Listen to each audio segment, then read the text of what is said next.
Hyundai компаниясы туралы 10 дерек.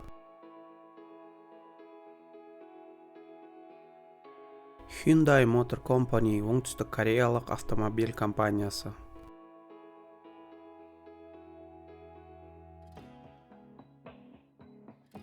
Автомобильдерден басқа пойыздар әскери техника, өнеркәсіптік жабдықтар шығарады және қаржылық қызметтер көрсетеді.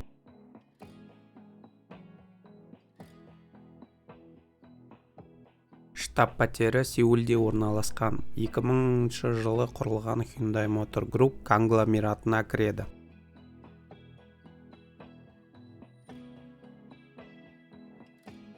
Forbes Global 2000 компаниялар тізімінде 2022 жылы Hyundai Motor 147 орынға жайғасты.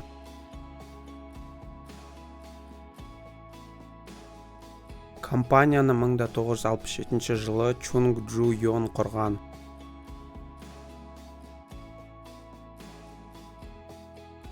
Қазіргі уақытта компания Kia корпорациясының 33,88% иеленеді және екі маркалы компанияның толық иелігінде. Соның ішінде оның люкс көліктерінің еншілес кәсіпорны Genesis және олардың электр көлігі Ioniq 3 бренді барлығы Hyundai Motor Group'ты құрайды.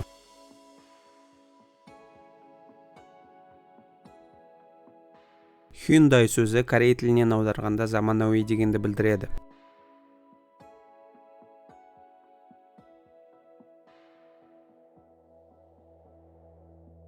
Hyundai компаниясы оңтүстік Кореяның Ульсан қаласында жыл сайынғы 1,6 миллион дана өндірістік қуаттылығы бар әлемдегі ең ірі біріктірілген автомобиль өндіру зауытын басқарады.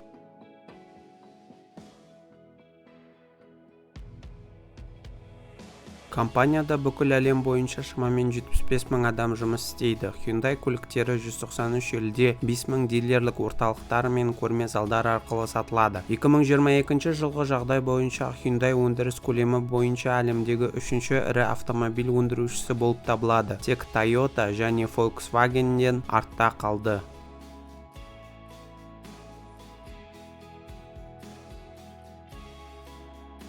2024 жылдың қаңтарындағы жағдай бойынша Hyundai'дың нарықтық құны 33,75 миллиард долларды құрайды. Бұл біз деректеріміз бойынша Hyundai'ды нарықтық құны бойынша әлемдегі 546 компания етеді. Нарықтық капитализация әдетте нарықтық капитал деп аталады. Ол көпшілікке сатылатын компанияның орналастырылған акцияларының жалпы нарықтық құны болып табылады және әдетте компанияның құнын өлшеу үшін қолданылады.